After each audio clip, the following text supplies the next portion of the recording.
Welcome to the IT Masters Podcast, where technology leaders share their strategies shaping the future of IT. Hosted by Robert DeVita, CEO of Magetics. We bring you candid conversations with CIOs, CTOs, and enterprise architects who are driving digital information, from AI-driven security to cloud innovation and IT modernization. We cut through the noise to bring you real insights from the brightest minds in tech. No sales pitches, no fluff, just thought-provoking discussions with the masters of IT. Subscribe now and join the conversation. The IT Masters Podcast, where the best in IT share their journey. Welcome back to the IT Masters Podcast, where we sit down with some of the best minds in technology and business leadership. Today, I'm joined by Sean Charnock, a guy who's worn just about every hat in the tech world: entrepreneur, CEO, operator, investor, and now Chief Strategy Officer, where he's helping shape the future of data centers and infrastructure. Over the years, Sean's led companies in cloud, cybersecurity, AI, and private equity-backed growth. He's helped scale businesses to multi-billion-dollar exits with names like SoftLayer, Inside Partners, Faction, and more. What I respect most about Sean and why I wanted him on the show is not just his track record, but his perspective. He's seen the game from multiple different angles, and today we're going to unpack that. Sean, great to have you here. All right, Sean, let's start with the early days. You actually came out from school with a finance degree and then went right into efficient networks. So how does someone go from finance to starting in IT out of grad school? Yeah, there's a little stop in between there that kind of set a course.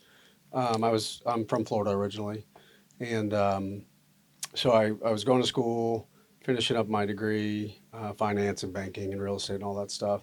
Had a relatively kind of solid thought around. I was doing some work while I was going to school at Merrill Lynch on some credit stuff, and I figured I'm good at math, and that's kind of a path. But then my brother Will, you might know Will, but he was here already in Dallas, and he had become kind of a CTO of one of the early day ISPs. And, I'm not much to kind of sit around, take an easy path. I decided, hey, let's go find a job that's not in your career zone.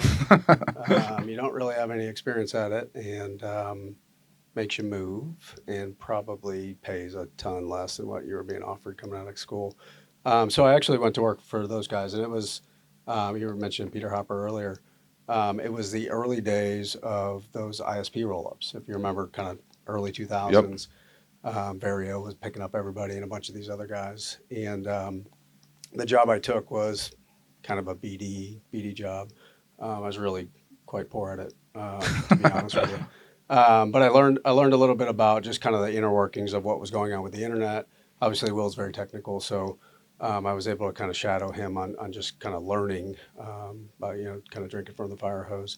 That company was on a path. It was either going to buy somebody or be bought. It was kind of in that vein, and they were well on the way. And so kind of worked there for a little bit. I wasn't really good at what they asked me to do. So, I'm 21, 22 years old, coming out of this, this more business path. And so we just parted ways after a bit. And then I got to Efficient Networks, which is really kind of the, foundation of my career. I liked the space. I did come to realize that as a business guy in tech, one, you got to know the tech. You got to kind of get a foundation there. But two is, I could really forge on kind of business relationships. And that really kind of set a path on, if anything I've learned over 25 years doing this, it's the relationships you have. You can kind of weave in and out of different companies, but this is small, right? You called the other day, and it's like, I've seen you 1,000 times in the last, 25 years, and, we probably haven't had dinner together, right? Yep. That's kind of the way this industry works. Everybody's pulling for everybody, but it's based off those relationships. So it was a pretty easy kind of get into something. I took over a little bit of sales stuff and then did a bunch of international work. And it was kind of when you're young, you kind of raise your hand. I tell my oldest son this all the time, which is there is no real side hustle except for saying yes to stuff that you can't do and then figuring it out. I was dumb and aggressive. So I was like, before anybody could finish a question, I'd always say, I'll do it. And it kind of put me on a path of really learning a bunch about a business that at 22, 23 years old, I had no business kind of being there, but I was very appreciative that I was able to be. And to this day, got a bunch of mentors and people that I really looked up to back then that I now call peers. And I'm real proud of that, actually. I do a bunch of investing and cool stuff with those guys. And it's really, I think that just sums the industry up as well. Do you see, you talked about having sort of that finance business background. You deal with a lot of tech people, right? It's probably especially founders, and guys who are startup guys. How much of that business acumen or finance acumen is missing from those guys? Yeah, I think it depends on, a little bit of background. Most of the tech guys are exuberant about what they're doing from I'm making this thing that nobody else can make, or holy cow, I found a hole in a market and I'm going to go fill this hole. There is a relevancy of like, slow down before we can go fast. We got to think about like the implications here. A company like Post Efficient Networks, when I went to work at the Planet with Lance and Will and a bunch of the guys that ended up starting SoftLayer as well,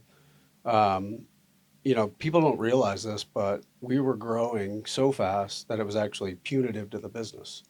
And that's a financial exercise to figure out like, okay, CapEx heavy business, I can't grow at any cost at that point because I don't have the money to grow. And so, I kind of joke about this, but Mike Jones, our CFO, and myself probably raised money between the Planet and SoftLayer days, because huge CapEx businesses, we probably raised money every day for 9 years. I mean, you had 25 grand and a want to get a really high interest rate, I'll take it, right? And that was kind of the theory. But there is a gap in that, and I think you have to kind of do it to kind of go like, oh, I didn't know that from a financial standpoint.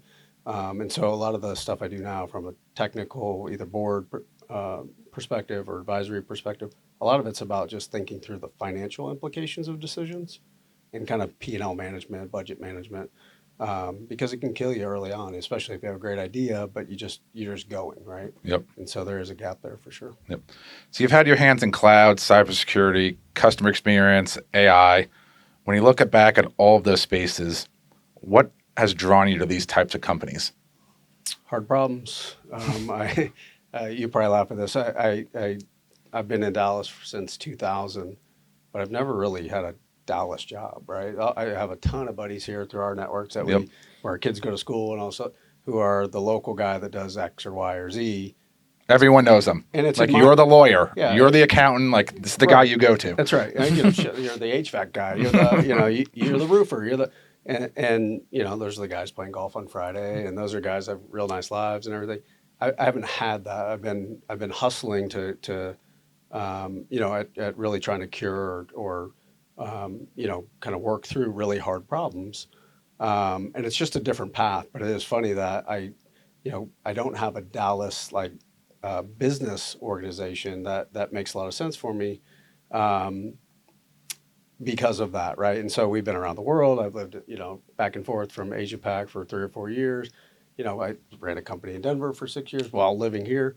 It's just a different perspective, and I think that I've always just been drawn to like the hardest things, right? As I look backwards, I go, man, I probably could have been a real good, painter or something. Maybe not a painter, but that's always been fun too. Like let's go challenge ourselves and keep the brain active. You talk about sort of the hard things.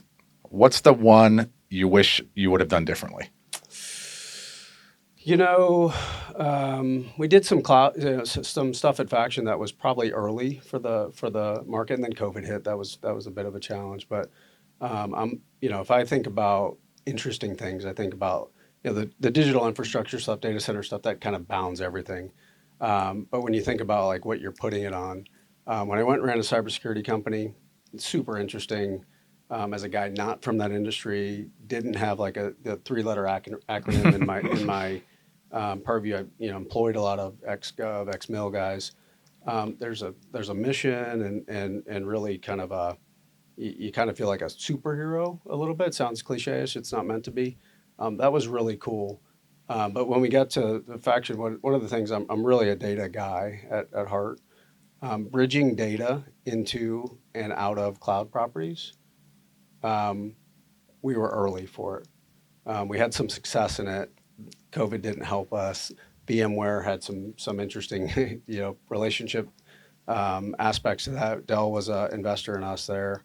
I wish we would have had a little bit better. I came in a little later. I wish we would have had a little bit more cash runway to do some broader things there, because I still believe that kind of the ingress egress part of data and keeping it in a solid state to be able to do anything with it from anywhere is really a practical thought. It's very hard. It's very technically driven. That's probably the one area that I would have liked to have had a better chance in terms of like a better capital structure to really go after that. So. Got it. So let's talk about SoftLayer for a second, right? Because it's one of the most iconic stories. Built it, scaled it to $2 billion plus exit to IBM. When you think back at those years, what's the biggest thing that made SoftLayer work?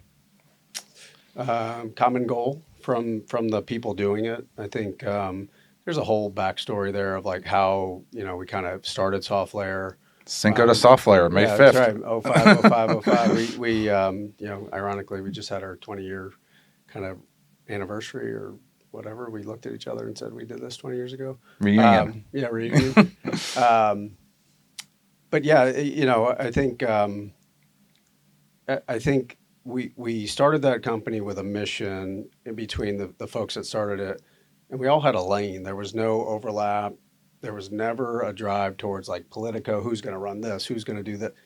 It truly was kind of push everything to the middle. I mean, we had guys, myself, I didn't take a salary for 18 months. We had guys that had 3 and 4 kids that we were, giving gift cards to say like, man, we can't really pay you, but take this and go, do the right thing.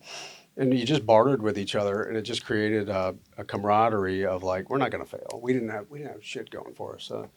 I can cuss on this. Yep, you're good. Okay. All right. In terms of experience or whatever, I always tell everybody that, I pitched the story to investors probably 200 plus times, and I got 200 no's. And the no's were really this: one, y'all are real young. We were only, I was only 27 or so. Between the group of us, I mean, you probably had a bookend. Mike Jones was our he was the godfather, I guess. But, everybody else is 25 to 35-ish range. Got to know for that. Got to know because obviously when you leave another company and they like to put some clamps on you, cause some grief. Really the main thing was like, you've never proven it. Like you've done some things, individually, a few of you, but not collectively as a group.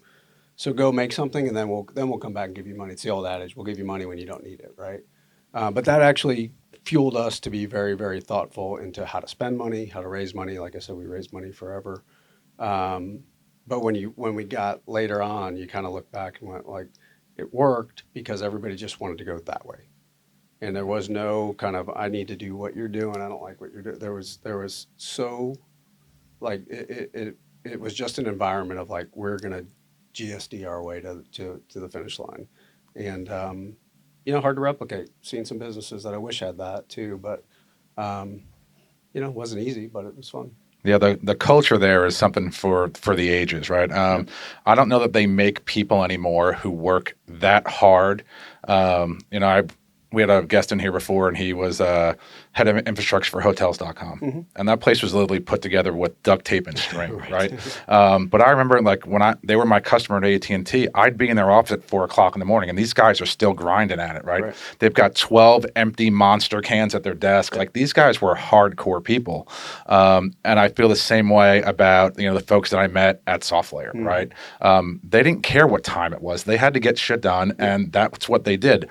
I don't know any company that would be able to put a tattoo artist in the lobby and have people come and get their company logo tattooed on them forever. Yeah. Like the culture it was crazy what you guys built there. It was, and it was really built off of like, again, that common theme of like, it wasn't a class-based system. It wasn't you guys do those things over there. We'll do and we'll never talk. It was high comms, high transparency, high collaboration, the good, the bad, the everything. The tattoo thing's funny. I get the numbers wrong, but I imagine there's about 27 tattoos. And the basis was this: we had a really kind of emerging, youthful kind of crowd in the workforce, and it was you don't have to get our logo, but our logo color scheme and style has to be present. So we had guys with flames coming out of the logo. We had guys, and I'm not a tattoo guy, so I don't have one on me. Lance has one. I bet. Um, but there's 26 other people running around the world that have this like forever ingrained on them, and I think it tells a story, right? I mean, I think it's material, it's matterful, and probably one of the more proud accomplishments of my life is when we sold the first bit of software to GI Partners. I think we made something like 90 people millionaires at that point. It's crazy. And that's guys that 25 years later, they're paying for their kids to go to college based off of that event, Yep. which is awesome, right? So Good stuff. So you've been a part of big exits multiple times. When you're inside of those companies, what's the mindset that a leader has to have to scale to be able to exit? yeah, I think it spans different things. I think you have to have a foundational kind of your shit together. Excuse my language, meaning whatever tools you use, whatever you're driving the business, there has to be a cohesiveness. So when you're compiling data, when you're using multiple systems, they've got to be right. Data integrity is a big charge for me now, but also many times in the past about just making sure that when you're telling a story, you're not really making up the story. It's actual a real story, right? And I'm not saying that people do that with nefarious reasons, but a lot of people, it's the old adage, like I got a box and it's full of receipts, and somehow my accountant's going to keep this right. No, you have to build a company, and you have to build it in the from the perspective of this. We're building it for the long term, even if it trades in the short term, because I've seen many businesses have this theory like we're going to build it so we can sell it. There tends to be a cliff on that, right? Which is you're making bad decisions about short term theories, and then when something doesn't happen in the short term, you kind of look up and go, oh, "Shit, we're screwed," right? So you gotta build it like you're going to run it forever, and if you do that, if you get the right people, aligned to that, I think all the systems kind of tell the story and can help kind of spur yourself into an opportunity when it presents itself. Spent some time over at DH Capital post exit. Tell us about sort of that atmosphere, because it seems like they were in the middle of every deal that got done for a 10-year period of time. Yeah, I mean, they really were the boutique banker of choice for for the entire kind of all the way web hosting all the way through kind of heavy data center side of that. And they did, kudos to them for kind of forging that path.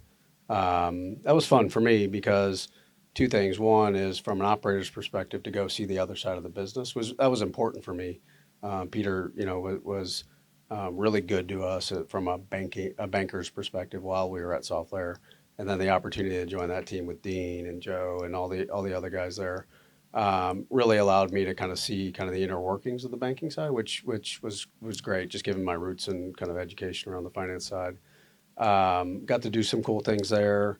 I really liked their culture as well. It was a work hard, play hard mentality. And some of the analysts have become operators themselves over the time, but really kind of a strong bind to the industry that we've all kind of been in and around. So that was really fun. Started a couple vehicles out of that, like SAS Capital, which is now on its fifth fund. Awesome vehicle for entrepreneurs. Got to learn how to kind of think about that as that was coming to fruition. And I stay really close with those guys even to this day. Right? I actually had a call with Dean this morning and talked to him about something. So. Is there a deal that you were working on while you were there that you wish you would have done but you didn't do? Yeah, I'm trying to think. I don't think there's one that I feel like I missed there. I definitely missed a few in just general, but there everything was relatively well thought out, well vetted. so I don't really feel like we missed anything there because that was just hard. The volume was there, right? I mean, being the fact that they really were the premier banker at the time. Um, yeah, they had to pitch and win, and when it got to a certain size, they could definitely battle some of the larger groups. But I think everything kind of laid into where it should have been during that time. I was there for about 15, 18 months or so. So over your career, was there a Shark Tank ring moment? What's the ring part? The doorbells where they could have invested. Gotcha. Yeah, I don't want to really name the company, but I'll tell you that I had an opportunity to go be a C-suite at a company that I really liked, um, and they were very kind to me in terms of bringing me in to talk to them. And it just didn't do it. There was something that triggered a reason for it, but nothing material. And then I looked up, and about 2 years later, they raised $2 billion in capital, with like 80% of it going to management, like back out, right? I mean, for a person that wouldn't have founded it, Yeah. it would have been significant, right? I mean, like just it would have been almost like founder money, right, at a certain point. But that's from the monetary perspective. But I really like the company too. It just poor timing on that, right? So You've done sort of the entire application layer at some portion. And now you're at data centers, right? Which isn't the most sexy thing in the world, but sort of makes the entire world work, right? So what was the thought process of going over to Center Square, and what was attractive to you about that? Because it's not as sexy as some of the other things that you've done before. Yeah, it isn't from maybe a cover perspective, but if you think about what's going on in the world around everything, I mean, anything kind of digital transformation, AI, all the kind of localized things around inference and large language models, and it's all driven by the data center world, Yep. right? And so although kind of real estate at its base in terms of like space, power, connectivity, there's some really interesting applications that are happening inside the data center that you're fueling, right? So you can take it from I always call it the data center. It's really like a digital manufacturing facility, right? And to be at the basis of that, you get to see some really interesting things that are happening. You get to see a glimpse into the future a little bit about what people are developing, but you also get some pride in the fact that if you're of size and scale right now, you're servicing the world's biggest businesses, right? And Yep. so there's something to be said about being trusted by the world's biggest banks, the world's biggest healthcare companies, or blah blah blah. So there's something that kind of fuels the piece that people on the outside say, oh, it's just brick and mortar. It's a little more than brick and mortar.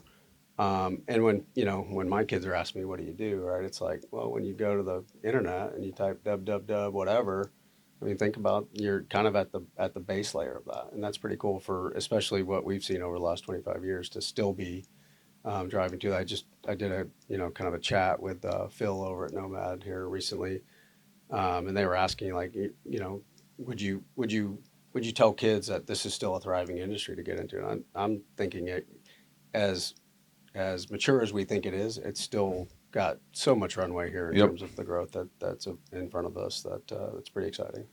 How do you keep up in that space, right? You've got to be able to build fast. You've got to get in line for switchgear. You've got to get in line for generators. You've got, 5 guys and a trust fund can go build a data center. How do you differentiate yourselves in a market that is just getting increasingly more crowded and harder to get components to build? Yeah, I think I can't remember if you went out to PTC or not, but this year. But I know you've been there. Yeah, I passed this year. Yeah, it's the interesting part to me was 10 years ago you go to PTC and it's one banker, one lawyer, and a bunch of data center operators or network guys. Really, International minute people. Yeah, it was a network show. Like, you saw people trading minutes on the floor, which was insane. At the deal desks. And then this year you go and it's 50% bankers, 50% lawyers, and then whatever. 50% hyperscalers. Yeah, and what that means. But the other interesting part was there was a bunch of people running around going, "Hey, I've got land, I've got power," and in my head, I'm just thinking, but for the last 25 years, the same people that you and I both know, we're all running these companies now. So where are you going to augment that? Yep. Where's the workforce that's coming in that says I built servers at midnight because we were growing so fast we had to, right? Where's the groups that are driving that? And it was it's an interesting perspective to your question, which is how do you deal with all that? I think there's going to be a divide between those who know how to run these companies and those that don't, but just have money. Doesn't mean it's going to all go by the wayside by any means, but you're definitely in kind of the pole position when you've got real operators of these companies who understand real implications of these decisions versus just some land, some power, and a bunch of money. Yep. And we'll see how that kind of shakes out, but I definitely learned the term land banker and thought that was funny. There's, I've seen over probably the last 24 months, right? You've got people taking down a lot of space with an AI offering that may or may not be able to be monetized because they were able to get funding for an AI idea and try to bring it to market. My point of view on some of that is that, hey, if you can't monetize within 24 months, your GPU is going to be obsolete. You got to go back to the bank and get more money, and you're probably not going to get it. And we're going to have, pockets of stranded assets around the country, similar to what we saw maybe when Bitcoin was $10, right? And you had a big grab of power for Bitcoin miners. Do you think that thesis is correct? I think two things kind of emerge from this. One is the building of the data center to support from a power perspective. That's not in vain, right? So it doesn't matter necessarily that, who's utilizing that going forward. There's going to be a use for that. Yep. And so from a digital build perspective, it's great, right? It's kind of juicing the market, so to speak. I do think you'll have your natural winners and losers in that. I think that you're right. A flawed business model will get shown at some point, right? And there's a bunch of people that, again, it's almost like land and power where they're going, I've got a bunch of GPUs, no real operating model, but let's go into business and let's throw this together. I do think you're going to see a little bit of, especially on the application side, a bunch of these guys who are just chasing kind of a quick win. And that quick win doesn't come often, right? Especially when you're talking about profitability, you're talking about real cash flows or anything like that. I think there's going to be some carnage, but I don't think it hits the infrastructure side as much as it hits the finance side of people who are financing these. And it really just creates kind of this strange category of the as well as, right? And I think you're going to have your emergence of like your really core offerings that are going to exist and kind of live in the GPU as a service space and kind of thrive there. And then you're going to have some people kind of fall off on the side there.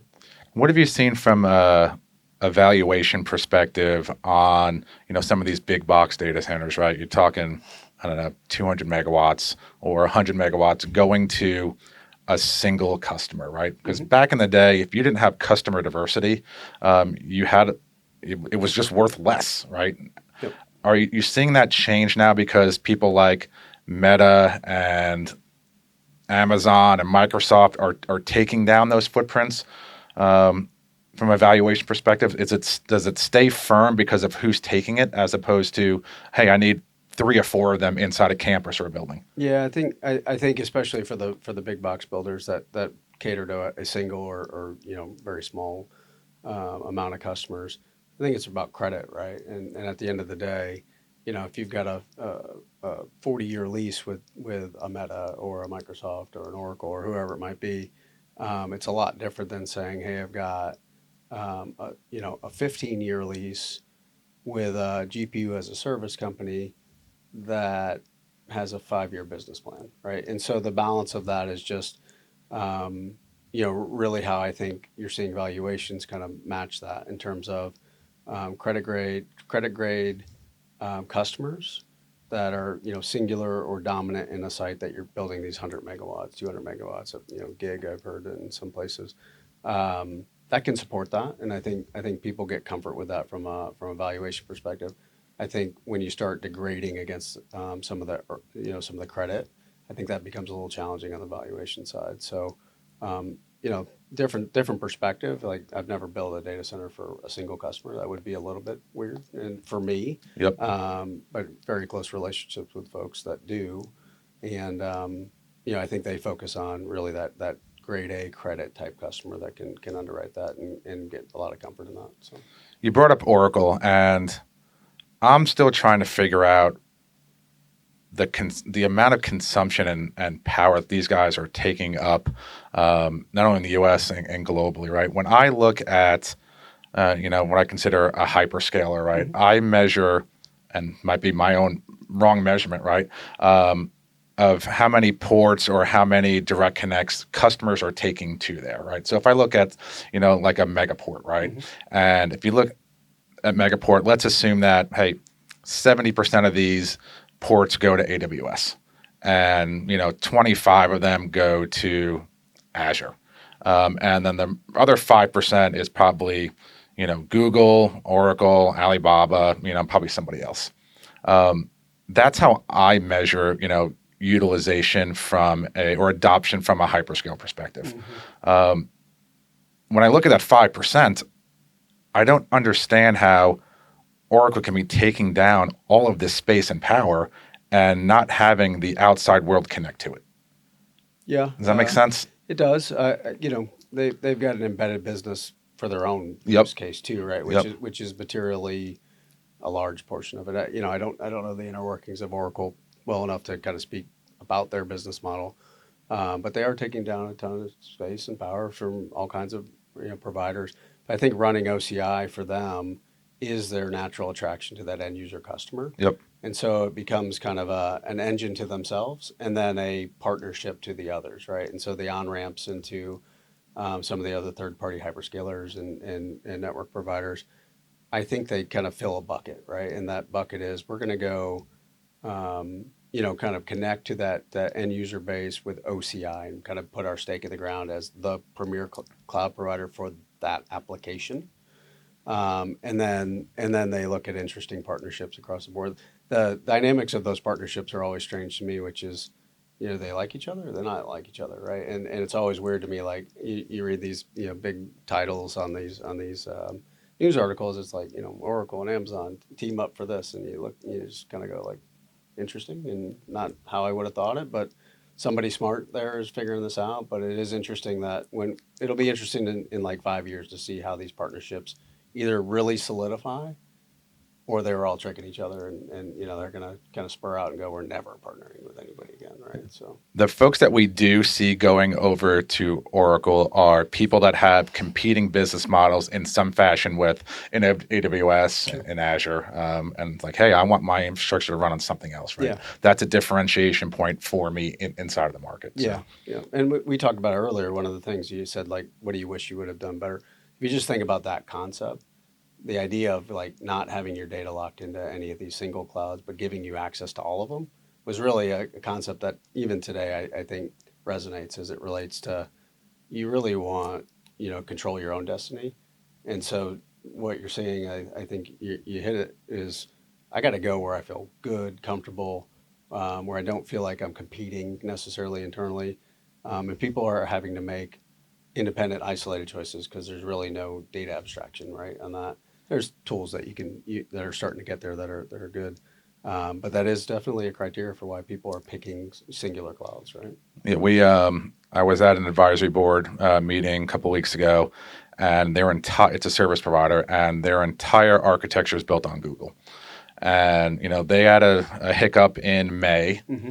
and then I guess the outage was last week or the week before, so we're sitting at their advisory meeting 2 weeks before that, and I said, hey, isn't best practice, I read from Gartner, a multi-cloud strategy?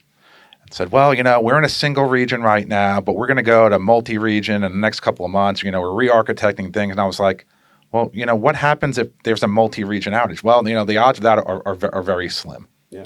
And then boom, last week, the entire thing goes down. Yeah. And now they are actively rethinking, hey, you know what? We've got to make plans to go multi-cloud. Yeah. You guys saw some of this at Faction. You want to talk through? Yeah, I think that's really kind of a challenge of kind of the Web 2.0, kind of Web 3 community at this point around being born on the web, right? Which is, really a challenge when you kind of say, this is where I'm going to house for the rest of, and to do the migration into multiple data centers or multiple clouds that, kind of as you're much larger becomes challenging, right? There's a lot of infrastructure that comes along. I think that's why you've seen a kind of a rebalance of colocation and cloud being in a kind of a hybrid approach. I think that it really is a key driver where people are trying to balance out the flexibility and the niceties of kind of utilitarian compute from all your hyperscalers, and but still having kind of a ground base where you control your own destiny at a colocation environment. I actually think that you've seen that kind of tide turn over the last couple of years where that makes a lot of sense, and that balance is really important for folks. I also think that the hyperscalers, everybody thought it was a race to zero in terms of cost. And I think what has emerged is that it's actually a pretty interesting, innovative race, right? And people don't want to be bound to like, I really like what's happening in Azure from this application, but I can't use it because I'm housed in Amazon. And I think that hybrid approach is giving people access to different features that they wouldn't have if they went 100% native to a single cloud. Yep. And so I think that's to your point. It's like people have to start being thoughtful about this hybrid approach that gives them safety, access to innovation, and also a blended kind of cost model that makes sense for them. Yeah, and they're trying to build, you know, their marketplaces up, right? Mm-hmm. How do I keep my customers more sticky Right. by giving them every piece of technology inside of my marketplace? Right. We just went through a deep dive on this today, and retiring spend through other avenues. They're really trying to create that loyalty from a customer base by giving them sort of the candy store and go in and say, hey, you need a UCaaS provider, you need backup, you need this. And he's like, we have it all inside of the marketplace now. Right. Yeah, and I think now they have to do it a little bit more transparency, where before they did it by not telling you that they were locking you in, right? And so I think the market is, and it's good for the consumer, which the market is now demanding. Like, hey, I need you to show me what's available, without me learning it when I try to leave and I can't use something again, right? And I think that's good for the market. I think it's good for the end users who now have very, very kind of clear transparency into what they're getting, what they're giving up by going places. Then they get to make a kind of a decision at with all cards up, right? Versus in the past, how many companies do you know that we both know that have started on Amazon or Google or whatever, and kind of look up and go, I'm just screwed because I'm so deep into the technology that I don't know how to get out of here, right? Like Salesforce. Right. Yep. Right.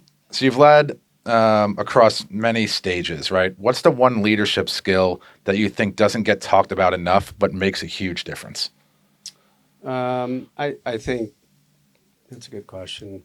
I think not being aloof to all the hard work that's going on and being outside of it, meaning when it's 12 o'clock at night and your team's doing something, you need to be present, right? I think from a leadership perspective, it's not do this because I told you, it's I'm there with you.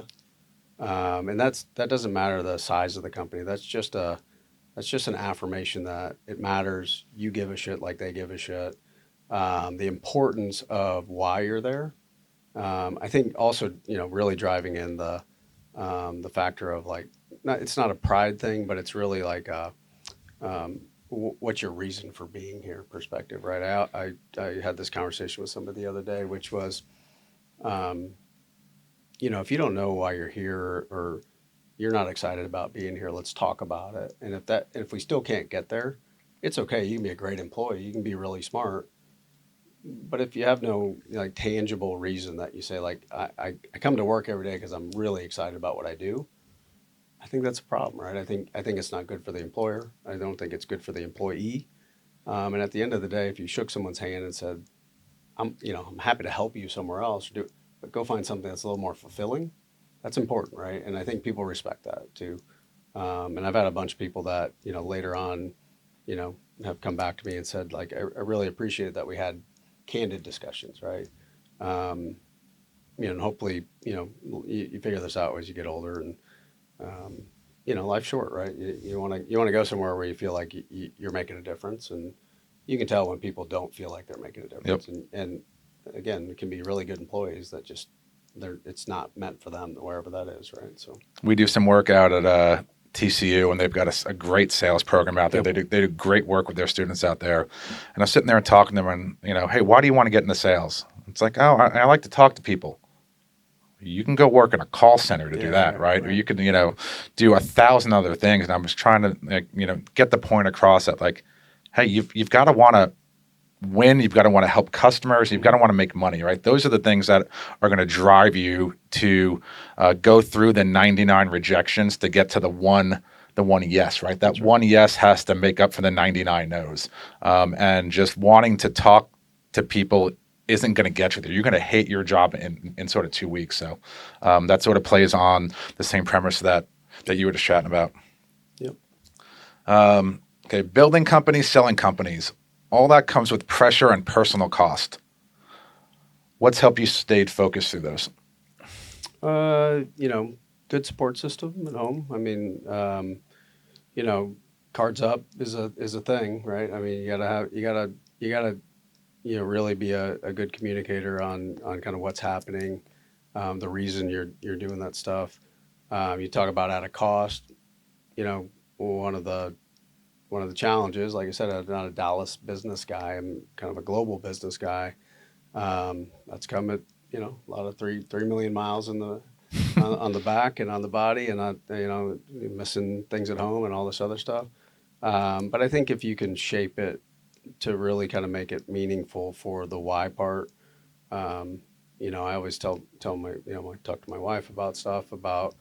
Um, Especially, I still have a seventh grader at home. Still have a 11th grader or eighth grader and 11th grader now.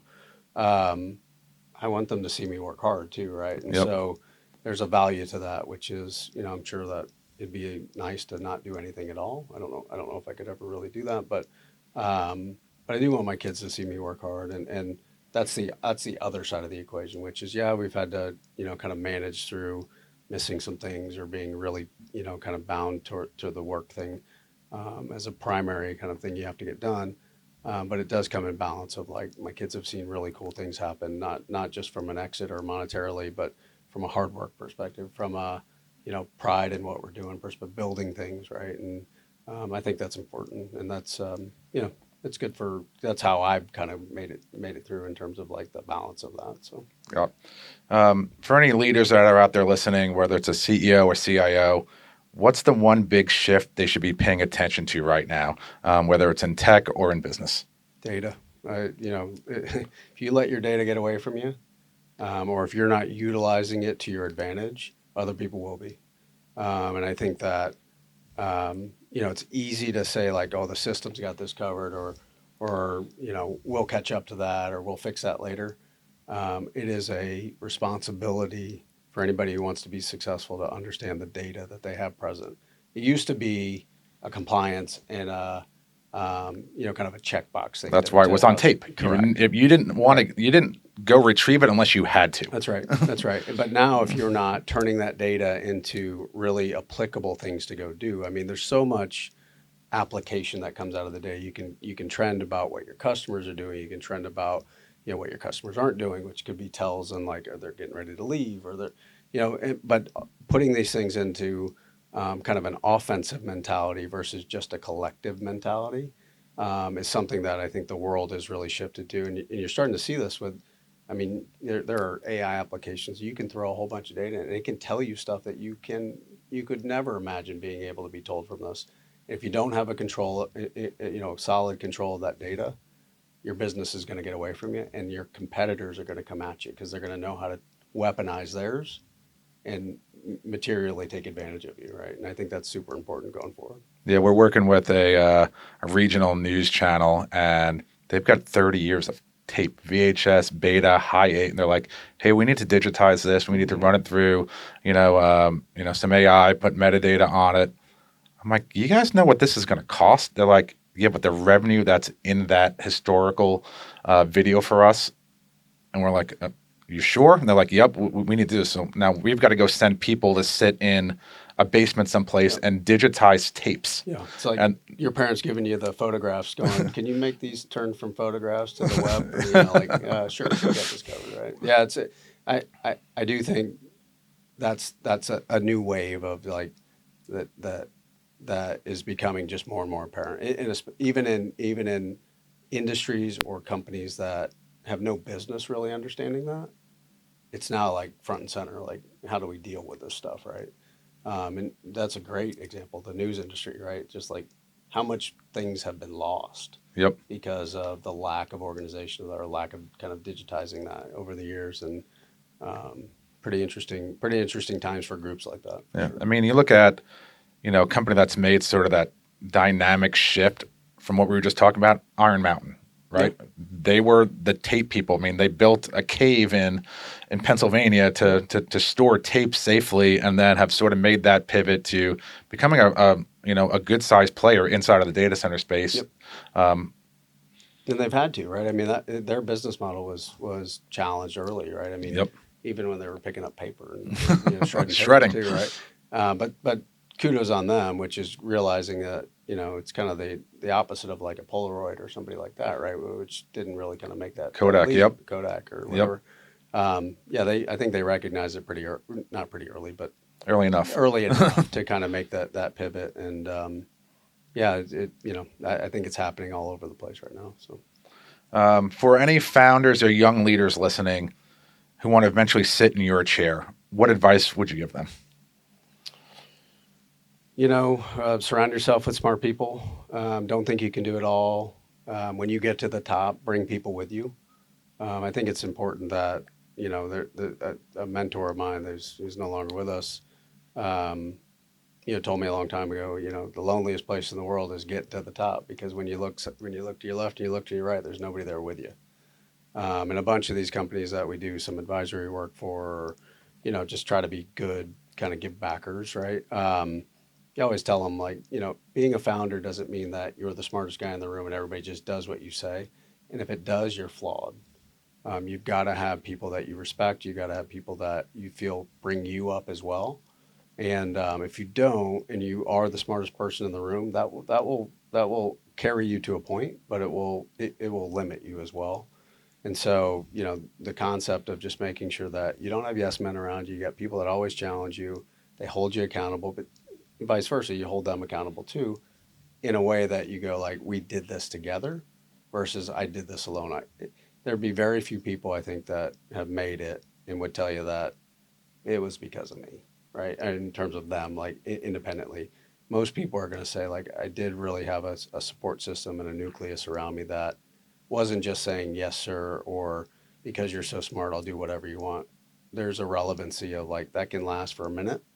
But then when you start getting into the actual, I need people to contribute here, they should be contrarian and or, like I said, holding you accountable for the decisions, or else it's an easy path just to get off of it, right? And I think that's a flaw that we see a lot of founders who have really great ideas can't scale because they just can't let go, right? And you got to be willing to let go a little bit to really smart people, because there's no doubt that you don't do everything well, no matter who you are. Got it. So just to sort of wrap it up, let's talk about Center Square.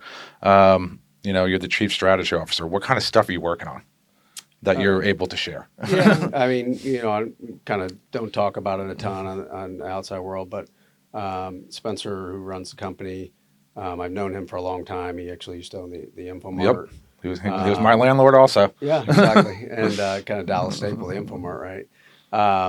He asked me to come in and help look across the business, make sure it's optimized, make sure that we've got the right partnerships in place, make sure we're looking at the right way to kind of package for customers, expand, do all these other things. And it's kind of a wide breadth. I do lead the entire technical team as well. So from the IT stack through the kind of application side of the business. So a lot of the digital and data work that is really important to me that falls under my umbrella. So doing a bunch of that really, this is the combination of two companies coming together. So kind of I got there right before kind of full scale integration, and then now we're kind of post integration and kind of putting all the pieces together as we're kind of aligned. And so there's just a bunch of work to do. It's like real brute force work going on, right? So, how much are you guys leveraging AI for that internal stuff? Right, there's personal productivity from AI. How much are you guys using that internally to help with some of those integrations and some of the big data that we were talking about? Yeah, I think from the individual applications, there's some AI that happens kind of naturally in those things. Across the board, we're I would say not a ton, and not for any specific reason except for a maturity of like if we were to say, if I was to tell you a ton, we would be at the leading edge of this thing and not knowing the implications of some of that. And I think we have to be really thoughtful to a couple things, which is any company at size and scale that we would be at, you don't want to be leading the charge without really knowing what happens next, right?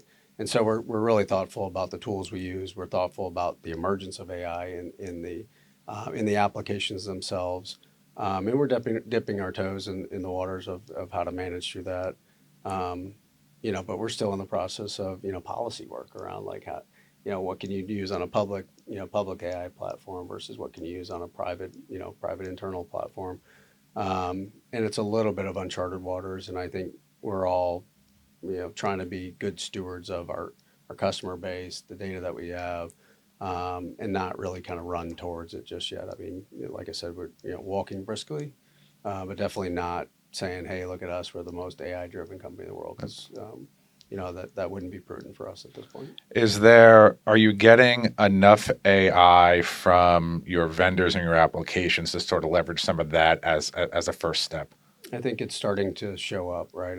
We use kind of big box tools on some of this stuff, and you're starting to see every day you get a new header on when you log into glowing thing. It's like this new AI part is now up and running, and this new AI part.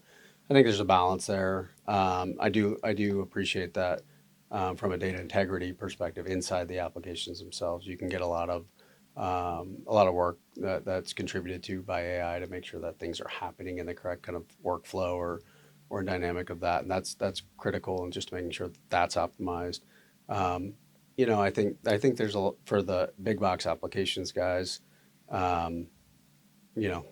are hustling AI out, and I think we'll see how what's good and what's bad in terms of it wouldn't necessarily be bad, but what's useful and what's not useful on that front. But I do think the buzziness of AI is really more a marketing centric piece on some of the announcements that come out of these guys, and then the real factor is what's actually producing good useful data, right? So yeah, it's amazing. I didn't know you could AI enable fiber. Yeah, sure. And it's everywhere. It's a tagline.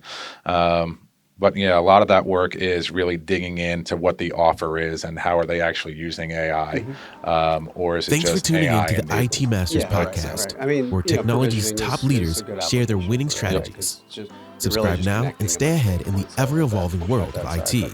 but, Until next you're not time, AI, keep innovating and leading the late way. fiber, your LOA stuff, still has Someone's to still got to go install the power. That's Someone's right. got to run the cross connect. That's right. Someone's got to go, check if the lights are blinking. So. That's right.